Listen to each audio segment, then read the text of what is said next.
محترم بھائیوں، دنیا کو بتاؤ، ڈرنا نہیں اور گھبرانا نہیں، دنیا کی فوجوں سے نہیں، دنیا کے لشکروں سے نہیں، ان کے ہتھ کنڈوں سے نہیں، ان کی جیلوں سے نہیں، ان کی مار سے نہیں۔ تم کیا کر لو گے؟ کیا کر لو گے؟ اور تم ہمیں سہیب جیسی تکلیف بھی دے سکو گے؟ نہیں۔ وہ جاؤ اور بلال حبشی رضی اللہ تعالیٰ عنہ جیسی اذیتیں بھی دے سکو گے؟ نہیں۔ آج ادارہ فروغ قرآن و سنت میں مرکزی جمعیت اہل حدیث و اہل حدیث یوتھ فورس کے پلیٹ فارم سے اللہم لبیک کانفرنس کا انعقاد ہو رہا ہے،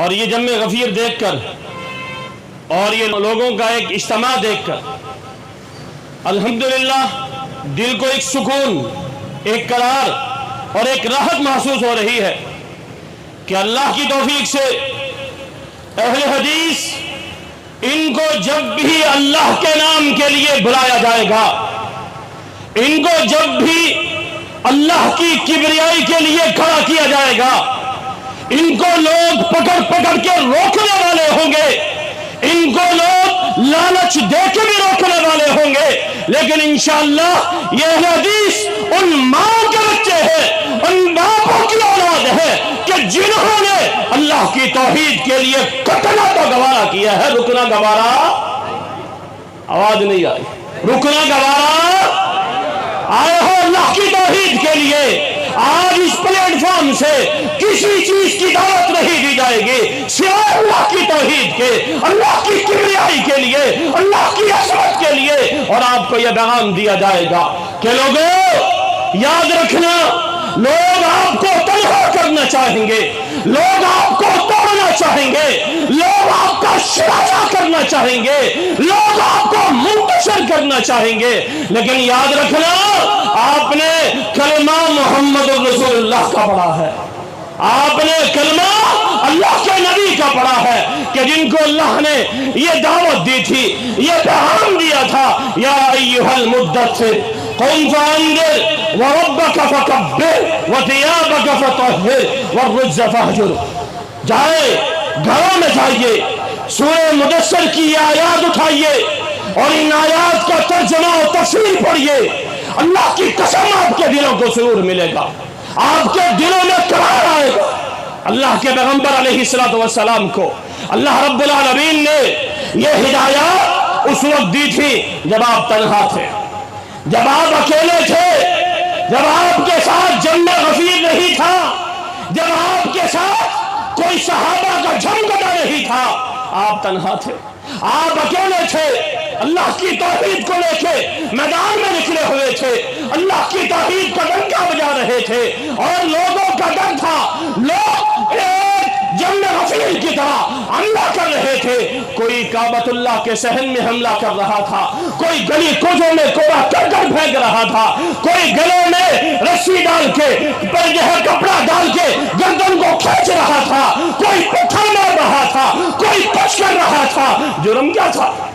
اور بھائیو جرم کیا تھا؟ کہ اللہ کے نبی صلی اللہ علیہ وسلم نے کسی کا قرض دینا تھا، کہ اللہ کے نبی صلی اللہ علیہ وسلم نے کوئی جرم کیا تھا، نعوذ باللہ من ذالک، ایک ہی جرم تھا، اور وہ جرم ہم بھی کرتے ہیں، کرتے رہیں گے، وہ تھا لا الہ الا اللہ۔ لوگوں اللہ کی توحید کا اقرار کر لو، اللہ رب العالمین کے سامنے جھکنے والے بن جاؤ، رب کے سامنے دوسروں کو جھکانے کی دعوت دینے والے بن جاؤ، ان لوگوں کے دست سے بازو بن جاؤ کہ جو لوگوں کو رب کی توحید کی طرف لاتے ہیں، اللہ کی کبریائی کی طرف لاتے ہیں، اللہ کی بڑائی کی طرف لاتے ہیں۔ لوگوں اسی لیے اس دور میں اللہ رب العالمین نے جناب محمد رسول اللہ کو کہا وَرَبَّكَ فَكَبِّرْ۔ جائیے مفسرین کو پڑھیے، اور آپ کی موجودگی میں بتانا چاہتا ہوں، مفسرین کو پڑھیے، اس آیت کی تفسیر میں دیکھیے اللہ سمجھانا کیا چاہتا ہے، بتانا کو چاہتا ہے وَرَبَّكَ فَكَبِّرْ۔ اے محمد صلی اللہ علیہ وسلم تنہا اکیلے ہیں، نہتے ہیں، کمزور ہیں، لوگوں کا جمع غفیر نہیں ہے، لوگ ساتھ نہیں ہیں، تنہا کھڑے ہیں، ڈرنا نہیں ہے، گھبرانا نہیں ہے، اپنے آپ کو بتاؤ کہ تم کس کی دعوت لے کے نکلے ہو، تم کس کا پیغام عام کرنے نکلے ہو، اور کسی مملکت اور ریاست کے وزیر اعظم کے لیے نہیں، اور کسی وڈیرے اور جاگیردار کے لیے نہیں، تم نکلے ہو اللہ اکبر، اللہ کے کبریائی کو بیان کرنے کے لیے۔ اپنے آپ کو بتانا تنہا بھی ہو تو گھبرانا نہیں ہے، کیوں؟ اس لیے کہ تم اس کے لیے نکلے ہو جس نے تنہا لشکروں کو شکست دی ہے، جس نے تنہا لوگوں کو شکست دی ہے، جس نے تنہا ابرہا کے ہاتھیوں کو مات دی ہے، اور جس نے تنہا سپر پاوروں کو زیر کیا۔ وہ اللہ کہ جس کی کبریائی کو بیان کرنے نکلے ہو، اپنے دلوں میں اس کی محبت کو پیدا کرو، پھر دیکھو آپ تنہا بھی کھڑے ہوں گے اور فوجوں کے سامنے بھی کھڑے ہوں گے، آپ کے بازو مضبوط ہوں گے، آپ کے قدم مضبوط ہوں گے۔ اور دنیا والوں کو بھی بتاؤ، دنیا والوں کو بھی بتاؤ، کیا بگاڑ لو گے، کیا کر لو گے؟ وہ عقیدہ توحید میں یہ عقیدہ بھی موجود ہے۔ آؤ، زندگی اور موت کا مالک کون ہے؟ زور سے بولو، زندگی اور موت کا مالک کون ہے؟ زندگی اور موت کا مالک کون ہے؟ نعرہ تکبیر لگائے، نعرہ تکبیر لگائے، اپنے دلوں کو ایمان کی تازگی دے، نعرہ تکبیر لگا کے بتائے ہم اللہ کو ماننے والے ہیں، ہم اس کی کبریائی کا اعلان کرنے والے ہیں۔ پتہ لگ جائے اے حدیثوں تم اللہ کو ماننے والے ہو، رب کی کبریائی کے لیے کھڑے ہونے والے ہو۔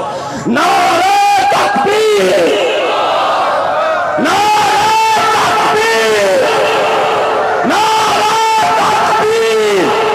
اور یہ اللہم لبیک کانفرنس ہے، یہ اللہم لبیک کانفرنس ہے، اور لبیک لبیک کا ورد کرنے کا دن قریب آ رہا ہے۔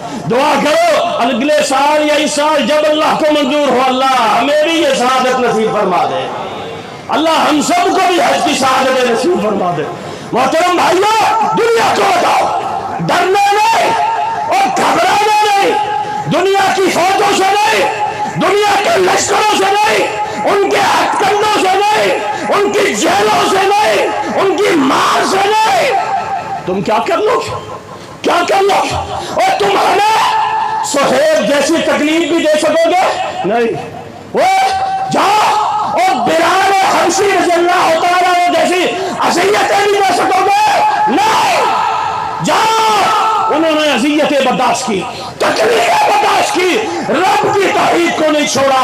آج تم جتنے ہتھ کنڈے استعمال کر لو، انشاءاللہ ہم سے تم رب کی توحید چھوڑوا، بولو رب کی توحید چھوڑوا، رب کی توحید چھوڑوا۔ انشاءاللہ گلی گلی، کوچے کوچے، نگر نگر، بستی بستی ہم رب کی کبریائی کا ڈنکا بجائیں گے۔ انشاءاللہ ہم رب کی توحید کا پرچار کریں گے۔ کیوں؟ اس لیے کہ ہمیں جہنم سے بچنا ہے، جنت میں جانا ہے۔ مجھے یقین ہے کہ انشاءاللہ ہم سب متحد رہ کے، یک جان رہ کے، یک بازو رہ کے، متحد رہ کے ہم انشاءاللہ شرک کا کلا کمال اور شرک کا گلا مکمل کرو گے، اور شرک کے خلاف لڑو گے، اور توحید کے پرچم بلند کرو گے انشاءاللہ۔ اقول قولی ھذا وآخر دعوانا الحمدللہ رب العالمین۔